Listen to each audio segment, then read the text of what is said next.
오늘도 우리 주 예수 그리스도 안에서 잘 될 수밖에 없는 여러분들에게 우리 하나님의 크시는 총과 축복이 함께 하시기를 주의 이름으로 축원합니다. 이 시간에는 내 부모를 공경하라, 이런 제목으로 함께 은혜를 나누고자 합니다. 우리나라에는 효자동이 4군데 있습니다. 우리가 살고 있는 이 덕양구에 효자동이 하나 있습니다. 그리고 전주에 내려가면은 완산구에 효자동이 하나 있습니다.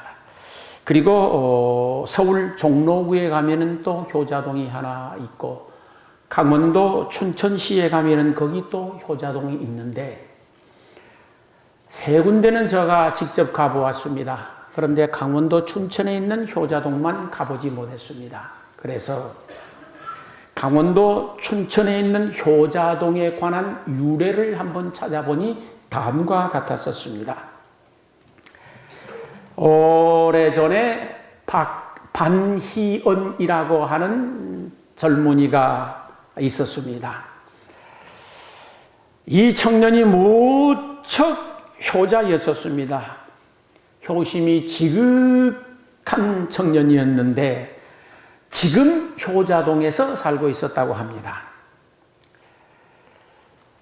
이 청년에게 홀어머니가 계셨습니다. 일찍 아버지는 돌아가셨고 홀어머니가 계시는데, 집안은 넉넉지 못한 거로 어머니 모시는 일이 극히 힘들었었다고 합니다. 엎친 데 겹친다고 홀어머니가 중병에 걸려서 신음하고 있습니다. 온갖 애를 다 쓰고 정성을 들여서 어머니의 병을 고쳐보려고 했지만은 병이 안 고쳐지는 것입니다. 병세는 점점 중해져 나아가고 걱정이 태산 같습니다.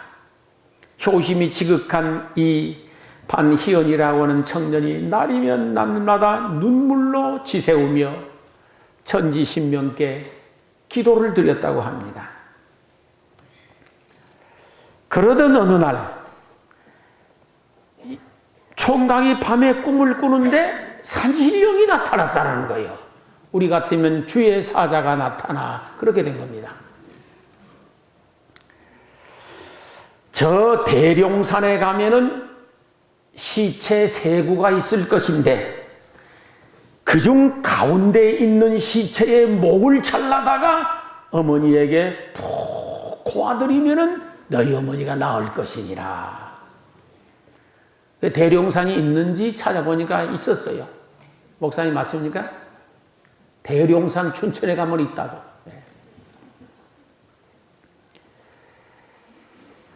그래서 날이 밝자 반희연이가 목욕 재개하고 정성을 다해서 산에 올랐습니다. 그리고 산신령님이 가르쳐준 대룡산에 올라가서 시체를 찾는데 아무리 찾아도 시체가 안 보이는 거예요. 얼마나 산을 헤매었는지 지쳐서 주저앉을 지경이었습니다. 그래도 어머니 생각하면 주저앉을 수가 없습니다.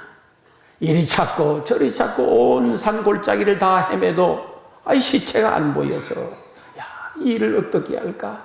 산신령님이 거짓말할 일은 없으시고 아마도 내 정성이 부족한가 보다. 그래서 온 마음과 정성을 다해서 시체를 찾아달라고 기도하는 마음으로 산을 헤매는데, 지성이면 감천이라고 어느 한 산 골짜기 중턱을 지나가는데 양지 바른 곳에 시체가 3구 쫙 누워있더라는 것만요. 그래서 가운데 시체에 가서 목을 자르려고 하는데 도저히 못 하겠더라는 거예요. 아무리 어머니 병도 소중하지만은 남의 시체 목을 잘라다가 고아드린다는 게 이게 도대체 양심의 가책이 되고 큰 죄를 짓는 것 같아서 못 하겠는 거예요. 어찌해야 될까? 어찌해야 될까? 어머니 고치고 싶은 마음이 지극한지라 손자 생각에 산신령님이 하라고 한 일이니 죄는 안 되었지. 스스로 위안을 하면서 가운데 시체의 목을 잘랐다라는 거예요. 그리고 보자기에다 싸서 급히 집으로 내려갔습니다. 집으로 내려가서 다시 목욕 재개를 하고 정한수를 떠다가 그 잘라가지고 온 목을 푹 고았습니다. 얼마나 시간이 지나갔는지 벌써 새벽 동력이 밝아옵니다. 그 고운 물을 정성껏 사발에다 담아가지고 어머니에게 가져다가 드렸습니다. 그랬더니 어머니가 그 물을 그냥 단숨에 벌컥벌컥 마시더니만은 언제 아팠었냐 하는 듯 그냥 일어나 버리더라는 거예요. 이때 우리가 쓰는 말이 있으니 할렐루야요.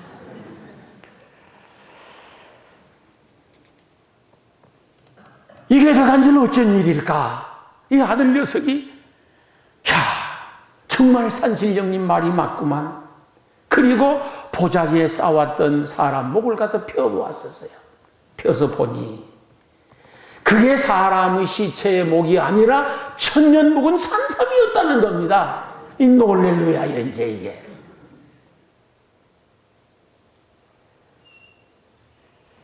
그래서 이 반희연이가 시체의 목을 들고 나온 것을 일컬어서 거술이라 그렇게 했는데 세월이 지나가면서 지금은 거두리라 목을 거두어 드렸다 그런 뜻에서 지금은 거두리로 부르고 있다고 확실히 보았습니다.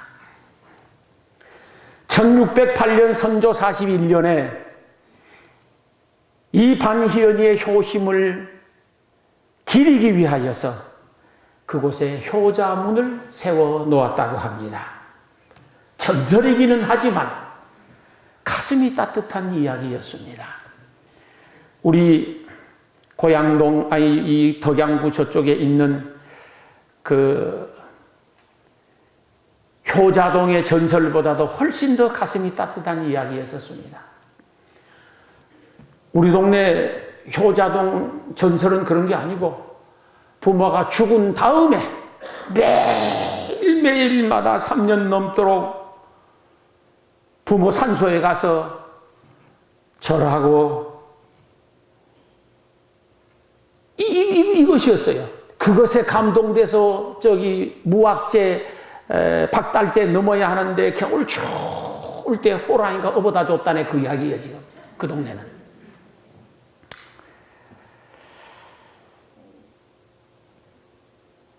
동서고금을 막론하고 모든 종교를 초월해서 부모에게 효도하는 자식들에게 하늘이 복준다는 말은 똑같습니다. 자식을 향한 부모의 사랑이란 얼마나 지극한 것인지 말로 다 형용할 수가 없지 않습니까? 살을 찢고 피를 흘려서 나를 낳으시고 키워주신 부모의 은공은 그 어느 것과도 견줄 수 없을 만큼 소중하고 지극한 것인 줄 믿습니다. 가만 생각해 보면은 부모님이 계셨기에 내가 이 세상에 존재하는 것 아니겠습니까?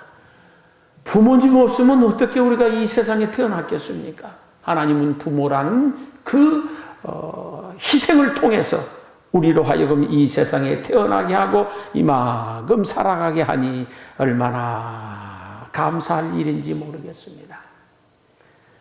부모는 그 자식을 낳고 얼마나 많이 희생하고 수고하고 정성을 쏟았는지 모릅니다. 그래도 지금은 옛날 우리가 자랄 때의 부모님들에 비하면은 저희들이 생각할 때, 또 이놈들이 생각할 때는 아닐 수도 있는데 고생하는 것도 아니에요. 먹을 것 첫째 넉넉해서 배불리 먹을 수 있지. 입을 옷 넉넉하지. 생활하는 거주 불편 없지. 거의 병원에서 간호사가 애기 낳아주지 본인이 낳는 것도 거의 아니더만. 그런데 과거에는 어머니들이 대도로 신발 벗고 올라가면서 내가 이 신발을 다시 신을 수 있을는지 모르겠다라고 그 생각 가지고 올라갔다 그러지 않았었습니까? 저는 애기 낳는 걸 직접 보았습니다. 그 고통이라는 것은 말할 수 없었어요. 어떤 분은 그런다면서 막 자기 남편을 막 욕을 한다면서, 나 그런 건 아직 못 봤는데 그런 분도 있다고 하던 소리는 들었습니다. 니놈 때문에 내가 이 고생한다는 거예요, 지금. 낳는 것도 힘들었고 키우는 것도 정말 힘들었습니다. 못 먹고 못 살 때, 못 입을 때, 아무 의료 혜택도 받을 수 없을 그때에 어떻게 다 7명, 8명, 9명, 10명, 우리 동네는 12명이나 낳는지 모르겠어. 지금 그렇게 날아가면 낳기도 전에 까무라쳐서 죽고 말 거야. 그렇게 수고를 합니다. 정말 당신들은 먹지 못하고 입지 못하고 누리지도 못하면서도 자식들을 가르치기 위하여서 온갖 희생을 다 하셨거든요. 우리 시대는 그거 알거든요. 부모님이 어떻게 우리를 키웠는지. 그때는 몰랐죠. 이제서 안 거지 사실은. 힘들어도 고달파도 허리가 휘어져도 그건 마다하지 않고 자식 키울 욕심에, 자식 교육시킬 욕심에 그 모든 희생 묵묵히 감당하신 줄로 압니다. 자식 잘 키워보려고 하는 부모님들의 수고와 희생은 그 어떤 것으로도 비교가 안 됩니다. 그렇게 우리들 다 자랐습니다. 그 부모님의 낳고 기르심과 희생과 수고에 무한히 감사하는 마음으로 살아갈 수 있게 되기를 소망합니다. 잊을 수 없는 것 중에 하나는 부모님은 그 자식들의 어떤 허물도 어떤 죄도 다 용서가 가능하다라는 사실이에요. 세상의 모든 사람들이 저놈 죽일 놈이라고, 저놈 쳐 죽일 놈이라고 욕하고 비난하고 맹소하고 초소하고 정죄하고 그래도 부모는 그 자식의 허물과 죄를 덮는다라는 사실이에요. 참 그게 신기하지 않아요?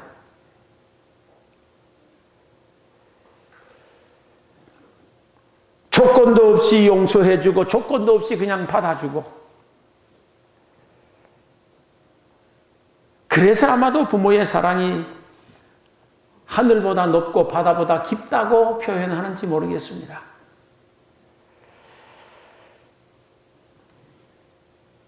부모들이 자식 잘 되기를 바라는 그 마음이 얼마나 큰지 사실 자식들은 다 잘 모르죠. 자식 잘 되기를 소망하는 마음 얼마나 간절하고 애절한지 여러분이 상투적으로 쓰는 말 중에 하나님이나 내 마음 알지 누가 알겠냐고. 부모 마음을 어떻게 자식들이 알겠습니까? 모르는 거예요, 그건 다. 저는 그래서 그렇게 생각해 봤어요. 부모는 자식 잘 되기를 간절히 염원하고 수고하는데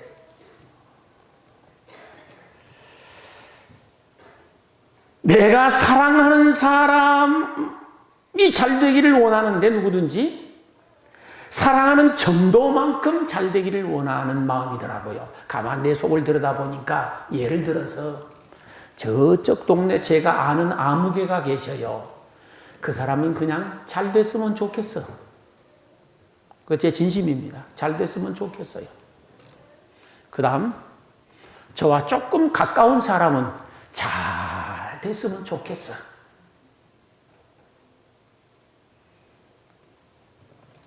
아주 가까운 사람은 잘 됐으면 좋겠습니다. 정말 잘 됐으면 좋겠습니다. 그런데 자식은 정말 잘 됐으면 정도가 아니라 그냥 잘 돼서 숨이 끊어질 만큼 잘 됐으면 좋겠어.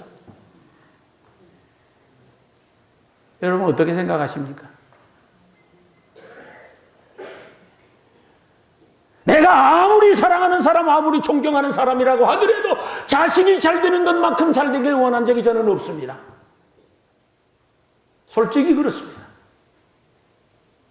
하나님 앞에 진심이야. 부모의 마음이란 어쩔 수 없는 거요, 그게. 어쩔 수 없는, 누가 가르쳐서 되는 것도 아니고 내가 배워서 되는 것도 아니라 그냥 본래 그래, 본래.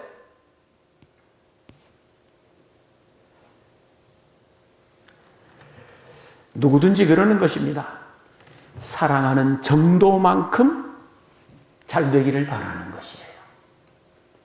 사랑의 정도가 크면 큰 만큼 잘 되기를 위하여 소망하고 기도하고 빌어주고 그러는 겁니다.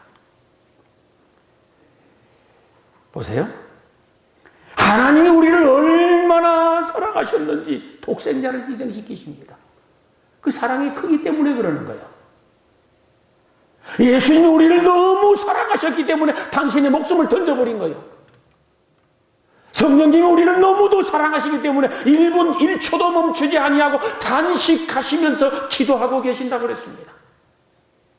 사랑의 정도만큼 기도할 수 있습니다. 사랑의 정도만큼 잘 되기를 바랄 수 있는데 부모의 사랑이란 그 어떤 것과도 견줄 수 없는 하나님 사랑을 가장 많이 닮은 사랑인 줄로 믿습니다. 또 신기한 게 하나 있어요. 자식 놈이 다른 사람이 볼 적에는 도저히 믿기 어려운 놈이야, 이놈이. 앞을 봐도 믿기가 어렵고 뒤를 봐도 믿기가 어렵고 싹수가 노래. 누구도 믿을 수 없는 놈이라고 말을 하는데도 불구하고 부모는 그 자식을 믿는다라는 사실이요. 그게 신기하더라고. 세상 사람이 다 믿을 수 없는 놈이라고 악을 써대도 부모는 그 자식을 믿습니다. 그래서 또 속아주는 거예요. 그래서 또 속아주는 거예요. 그래서 또 속아주는 거예요.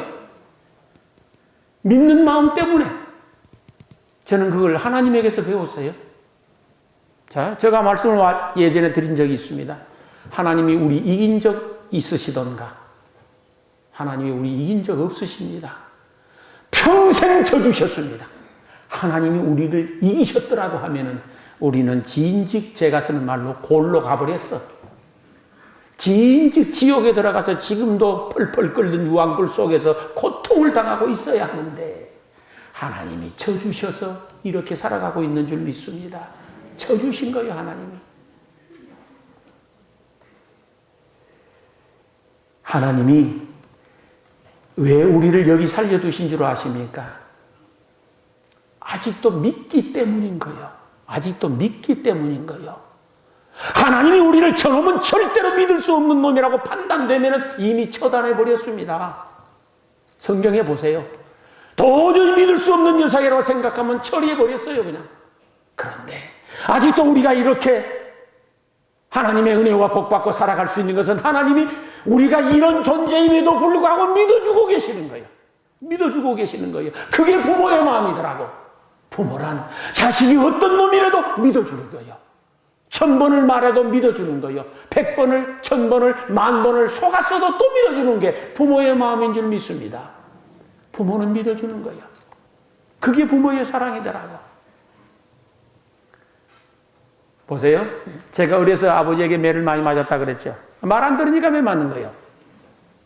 그런데 공부하라 근데 공부 안 했어. 그래서 매를 맞았어. 그런데 할머니가 딱 하는 말이 있어. 언제든지 하는 말이 있어. 가서 빌어라. 그래. 아버지에게 빌어라. 가서 빌어. 뭐라고 비냐? 이제 공부 열심히 하겠습니다. 지금 내가 그렇게 말한 적이 수십 번이요. 그런데도 그래 그럼 열심히 해라. 그것으로 끝이야 이제. 지금까지 속아온 적이 한두 번이 아니라니까요. 수십 번이라니까요. 그래도 내가 공부 열심히 하겠습니다. 그러면 또 믿어. 언제까지 믿어주셨느냐? 지금까지 믿고 계시는 거예요. 어머니는 믿다가 돌아가셨습니다. 그게 부모입니다. 사랑하는 것만큼 믿어주는 거예요. 사랑하는 것만큼 믿어주는 거예요. 하나님 우리를 사랑하시기에 끝까지 믿어주는 겁니다. 부모님이 우리를 사랑하시기 때문에 끝까지 믿어주시는 거예요. 자식 의심하고 불신하는 부모 보셨습니까? 그런 부모 없습니다. 참 신기하지 않습니까? 자식 잘 되는 것이라고 하면은 내가 저주라도 받겠다라고 하는 야곱의 어머니 리브가를 보십시오. 이삭이 늙어서 죽을 때가 다 되었습니다. 마지막 죽기 전에 장자 에서에게 장자의 축복을 주기 위하여 불렀습니다. 에서야, 내가 좋아하는 별미를 준비해 가지고 오도록 해라. 그러면 내가 그것을 먹고 너에게 장자의 복을 축복해 주마. 근데 그 소리를 곁에서 야곱의 어머니 리브가가 들었거든요. 야곱이 산에 짐승을 잡으러 갔습니다. 아버지에게 별미를 해드리기 위하여서. 리브가가 야곱을 빨리 불러가지고 얘야 내가 네가 아버지가 좋아하는 별미를 만들어줄 것이니까 그것 가지고 너 형이 오기 전에 빨리 들어가서 장자의 축복을 받도록 해라. 여차무차하고 생략을 하고 그 다음 야곱이 이렇게 말을 합니다. 어머니, 내가 이렇게 아버지를 속이고 형을 속이고 내가 장자의 축복을 받는 것이 발각되어지면 축복은커녕 내가 저주를 받게 될 것인데요. 그러자 어머니가 하는 말이 있습니다. 아니야. 그 저주는 내가 받을 터이니까 너는 빨리 가서 별미를 만들어 아버지에게 드리고 장자의 축복을 받도록 해라. 그렇게 해서 장자의 축복을 다 받습니다. 장자의 축복을 받고 피신해서 있는데 형이 곧바로 돌아왔어요. 별미를 만들어가지고 아버지에게 드리면서 아버지 제가 별미를 만들어가지고 왔으니까 이제 저에게 축복해 주시기 바랍니다. 그때는 이제 아버지가 아들에게 안수해서 축복을 하거든요. 무슨 소리 하고 있느냐? 이미 야곱이 장자의 축복을 다 받아서 가버렸느니라. 그러므로 이제는 너에게 줄 복이 없느니라. 이때 에서가 불을 품고 성경에 보면 동생 야곱을 죽이기로 작정을 합니다. 이 사실을 안 리브가가 야곱을 먼 야곱 외삼촌 라반의 집으로 피신을 시키지 않습니까? 이 사건을 보면서 자식이 복을 받고 자식이 잘 되는 일이라고 하면은 저주까지라도 받으려고 하는 것이 부모의 마음이라는 거예요. 아닐 것 같아도 그렇습니다. 부모의 은돈과 부모의 사랑과 부모의 은혜를 뭘로 표현할 수는 없습니다. 그래서 하나님은 그 부모에게 순종하라. 그렇게 말씀을 하셨습니다. 순종이란 무엇인가? 첫째, 부모님이 무슨 말씀을 하면 주의 깊게 듣고 들은 말씀을 가슴에 새기고 그리고 그것을 행동에 옮기는 것, 그것을 일컬어서 순종이라. 그렇게 말을 합니다.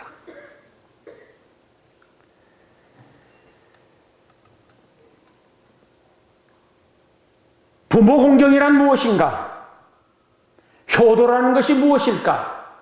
그 중에 첫 번째가 순종이라고 했었는데, 순종은 부모의 말씀을 주의 깊게 듣고 마음에 새기고 그것을 행동에 옮기는 것이라 하였으니 순종하여 하나님께 은혜 받고 상 받고 복 받게 되기를 축원합니다. 공경하라 그렇게 말씀하셨습니다. 공경이라는 것은 여러 가지 의미와 뜻이 담겨 있는데 그 첫 번째는 높이고 존중히 여기고 귀중히 여기는 것이라고 되어 있습니다. 자식은 부모를 높이라는 거예요. 부모를 존중히 여기고 귀중히 여기라는 것이에요. 부모가 잘났으니까 존중히 여기고 귀중히 여기고 높이는 것 아닙니다. 부모가 많이 배웠으니까 많이 가졌으니까 세상적으로 명예가 있고 내어놓을 만한 것이 있어서 높이고 존중히 여기고 귀중히 여기는 것이 아니라 부모이기 때문에 그러는 거예요. 다른 이유 없습니다. 하나님은 다른 이유를 붙이지 않았습니다. 그냥 부모이니까 존중히 여기고 귀중히 여기고 높여야 된다라고 했었습니다. 그것이 공경이라는 겁니다. 공경의 두 번째 의미는 대접하고 보답해 드리는 것이라고 사전상 해석이 되어 있습니다. 부모를 잘 대접하고 받은 은혜에 보답해 드리라는 거예요. 최선을 다하여서.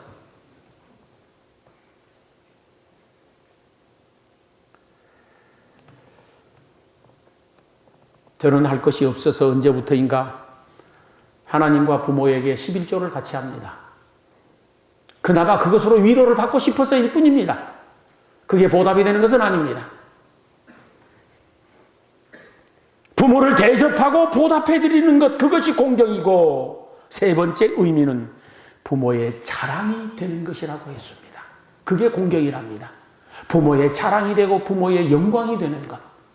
부모의 수치가 되지 말라는 의미이기도 하고 또 긍정적으로는 부모의 자랑이 되라는 것이에요. 가만 생각해 보세요. 요사이는 손주 자랑하려고 하면은 돈 내고 자랑하라고 그래. 내 손주 자랑하고 싶어서 입이 근질근질해서 못 견디겠거든. 할머니, 할아버지가. 그러니까 옆에 사람은 돈 내고 자랑하래. 그러니까 밥 사주면서 자랑한다는구만요. 그건 맞는 말이요. 부모가 자랑하고 싶은 것이 무엇일까를 생각해 봐요. 그게 열심히 일해서 많은 돈을 벌어서 재산 많다고 자랑할 수 있습니다. 많이 배웠다고 자랑할 수도 있습니다. 내가 이런 명예와 권력을 가지고 있다고 자랑할 수도 있습니다. 그러나 부모가 가장 자랑하고 싶은 것은 세상 것 아닌 줄 믿습니다. 저는 자식이요. 자식이 가장 자랑하고 싶은 것입니다. 그러므로 자식들은 부모의 자랑이 되어져야 할 줄로 믿습니다. 공경의 네 번째 뜻이 있으니 체면을 살려드리는 것이라고 되어 있습니다. 동서고금을 막론하고 어느 시대 어느 민족이든지 체면이라는 건 다 가지고 있습니다. 부모의 체면을 살려드리는 것, 그것이 공경이라고 합니다. 어디 가서 부모가 고개 들고 다닐 수 없는 것, 어디 가서 부모가 자식 자랑할 수 없는 것, 그것처럼 큰 고통이 없는 겁니다, 사실. 부모의 체면을 세워드릴 수 있는 자식들 될 수 있기를 축원합니다. 모든 공경과 순종과 효도 중에 으뜸이 무엇일까? 제1장 1절이 무엇이며 첫 계단 첫 단추가 무엇일까? 그건 예수 믿지 않는 부모에게 전도하여 구원받게 하는 것인 줄로 믿습니다. 이보다 더 큰 효도는 나는 없다고 확신합니다. 보십시오. 세상의 모든 거 다 잘해드렸습니다. 잘 먹여드렸습니다. 금이 옥식 다 해드렸습니다. 높은 집에서 행세하고 자세하고 떵떵거리며 빛과 번쩍하게 살도록 다 해드렸습니다. 그런데 그 부모가 아직 예수 안 믿어. 그런데 전도 안 해. 어쩌자는 거예요? 여러분, 지옥과 천국을 믿으십니까? 지옥과 천국을 믿으십니까? 이 세상은 영원한 것 아니요. 70년, 80년, 장수하면 90년 전. 100살 사는 사람 많지 않습니다, 사실은.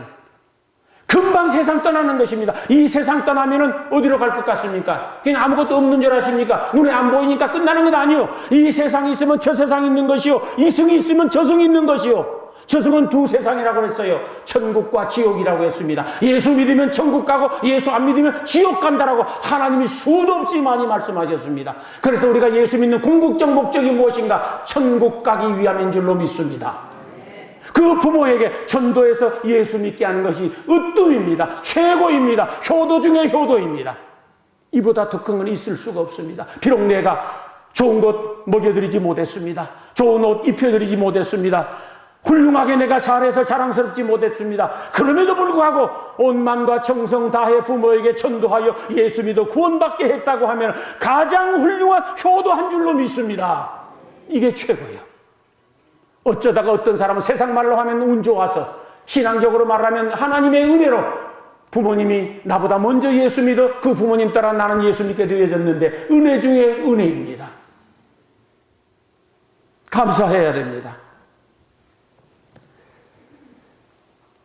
마가복음 10장에 보면은 어떤 젊은 관원 한 사람이 예수님께 찾아와서 선생님, 내가 무엇을 하여야 영생을 얻을 수가 있겠습니까? 내가 무엇을 해야 영생을 얻을 수 있겠습니까? 그때 예수님께서 네가 계명을 다 지키도록 해라. 계명을 다 지키면 영생을 얻을 수 있다. 그러자 이 젊은 관원이 하는 말이, 아이고 선생님, 그 계명은 내가 어려서부터 다 잘 지켰습니다. 그러냐? 그러면 너에게 한 가지 부족한 것이 있으니 네 재산을 팔아서 가난한 사람들에게 나눠주고 오도록 해라. 그리하면 너에게 구원이 있을 것이다. 그런데 이 청년 돌아가서 다시는 되돌아오지 않았습니다. 그 한 가지 부족 때문에 예수님의 은혜를 못 입은 거요. 한 가지 부족 때문에 구원을 못 받은 것이요. 부모님에게 모든 것 다 잘해드렸다고 하더라도 한 가지 그것 안 했다고 하면은 불효인 줄로 믿습니다. 그 한 가지 때문에 문제인 거예요. 성경에 보면은 부모를 기쁘게 해드리고 즐겁게 해드려야 된다고 말씀하셨습니다. 내 부모를 즐겁게 하며 너 낳은 어미를 기쁘게 하라. 잠언 23장 25절의 말씀입니다. 소극적으로는 부모의 근심과 걱정거리가 되지 말라라는 뜻이고, 적극적 차원, 긍정적 차원에서는 부모의 기쁨이 되고 부모의 즐거움이 되라는 말씀입니다.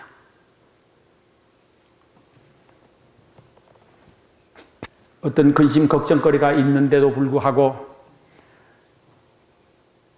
어머니에게 말씀을 안 드리는 경우들이 많이 있습니다. 힘들어, 참 힘들고 어렵고 답답한데도 불구하고 어머니, 아버지에게 말씀드리지 못하는 경우가 있습니다. 여러분도 그러실 때가 있으실 겁니다. 왜 그러느냐? 부모가 나 때문에 걱정할까 싶어서 말씀을 못 드리겠어요. 어쩔 때는 부모 앞에 가서 무릎을 꿇고 고개를 쳐박고 한없이 울고 싶을 때도 있는 겁니다. 내 인생사례가 이렇게 살아왔습니다. 이렇게 고달프고 이렇게 힘들고 이렇게 괴롭습니다. 울고 싶을 때도 있습니다. 그러나 그렇게 못하는 이유가 있습니다. 걱정할까 싶어서, 염려할까 싶어서. 할 수만 있다고 하면 최선을 다하여서 부모님을 기쁘게 하고 부모님을 즐겁게 해드릴 수 있기를 소망합니다. 레위기 19장 3절을 보면은 내 부모를 경외하라고 되어 있습니다. 부모를 경외하라고 하는 말씀의 의미는 부모를 하나님 섬기듯 섬기라는 뜻입니다. 하나님 섬기듯 섬기라는 뜻이 내 부모를 경외하라 뜻입니다. 우리는 내 인생의 모든 것 중에서 제1번을 하나님으로 모시고 있습니다. 하나님이 1순위요. 어떤 분은 0순위라고도 말을 합니다. 그런 것처럼 부모를 그렇게 우선순위로 섬겨야 된다라고 하는 뜻입니다. 자, 보십시오. 10계명 중에서 1계명에서 4계명까지는 하나님과의 관계를 쭉 나열해 놓으셨습니다.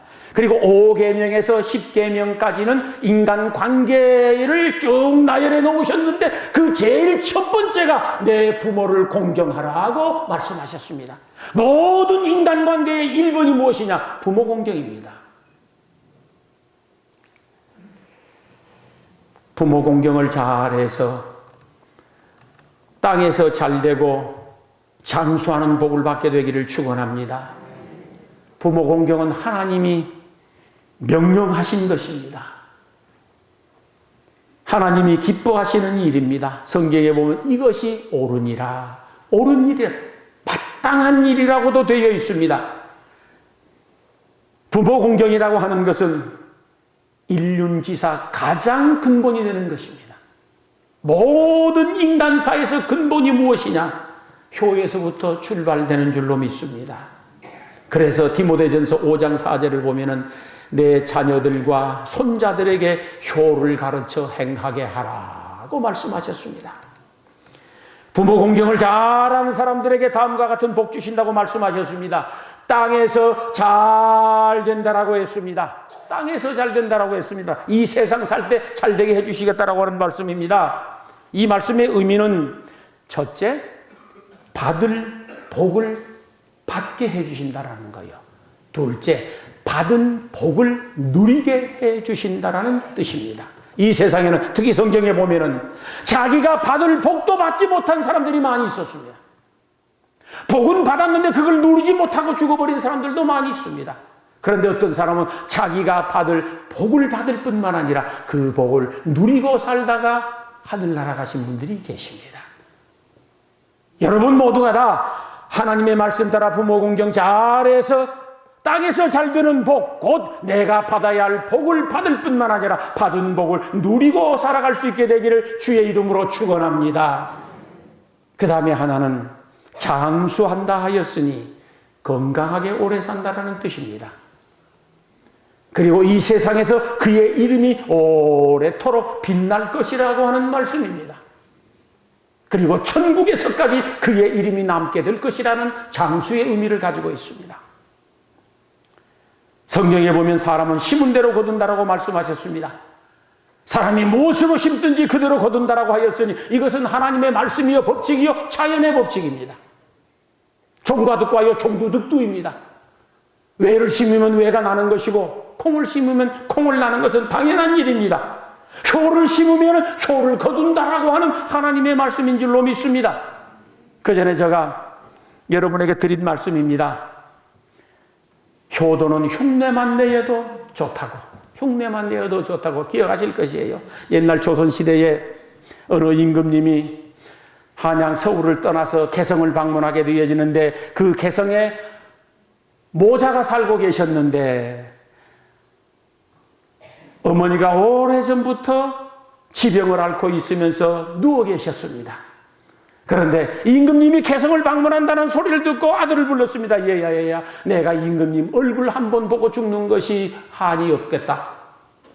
내가 얼굴 임금님 한번 보도록 해주면 어쩌겠느냐. 그래서 임금님 오시는 날짜를 맞추어서 아들이 어머니를 등에 업고 50리길을 걸어갔다고 기록에 되어 있었습니다.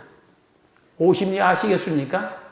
자동차로 50리는 순간 쏜살이면 가버릴 수 있지만 저는 어려서 50리길을 많이 다녀보았습니다. 얼마나 힘든지 모릅니다. 근데 어머니까지 등에 업고 50리길을 간다고 생각해 보세요. 죽을 지경이지. 그럼에도 불구하고 어머니의 소원을 이루어드리기 위하여서 임금님이 지나가는 행길의 한쪽 모퉁이에 서서 어머니가 임금님을 잘 보실 수 있도록 높이 올려드렸습니다. 그 모습을 지나가던 임금님이 보신 거요. 그리고 개성에서 한양으로 올라오신 다음에 신하들에게 명령을 해서 여봐라, 그 개성길에서 어머니 등에 업고 있던 젊은이를 불러드리도록 해라. 불려왔습니다. 자초지종을 말합니다. 어머니가 임금님의 얼굴 한번 보고 죽는 것이 원이라고 해서 그렇게 한 바가 있습니다. 임금님이 감동이 되었습니다. 너야말로 효자 중에 효자구나. 그래서 신하들에게 이 효자 녀석에게 금 100냥을 가져다 주고 쌀 한 섬을 상으로 주도록 해라. 그렇게 해서 부자가 돼버렸네. 이 소식을 들은 불효막심한 녀석이 임금님이 행차한다는 소리를 듣고 어머니가 싫다고 그러는데도 억지로 없고 임금님이 지나가는 길에 서서 보란 듯이 자꾸 흔들어대는 거예요. 임금님이 그걸 봐서 돌아가서 그놈 불러드리도록 해라. 신하들이 아이고 임금님 그놈은 불효막심한 놈입니다. 어머니가 싫다고 하는데도 불구하고 억지로 와서 상 받으려고 이런 놈입니다. 그때 임금님 하시는 말씀, 효도는 흉내만 내도 좋은 거야. 그에게 상을 내리도록 하라. 그랬다라고 하는 이야기입니다. 사랑하는 성도 여러분, 부모 공경은 내 자신에게 축복이 되는 줄 믿습니다. 내 가정과 내 집안의 축복이 되는 줄 믿습니다. 이 나라와 민족의 복이 되는 줄 믿습니다. 무엇보다도 인륜지 최고의 덕목이 부모 공경입니다. 최고의 덕목이에요, 이건. 부모 공경 잘해서 내 인생의 복을 받고 내 가정, 내 집안의 복을 받고 더 나아가 그 효자들 때문에 이 나라와 민족이 복을 받게 되기를 주의 이름으로 축원합니다. 기도드리겠습니다.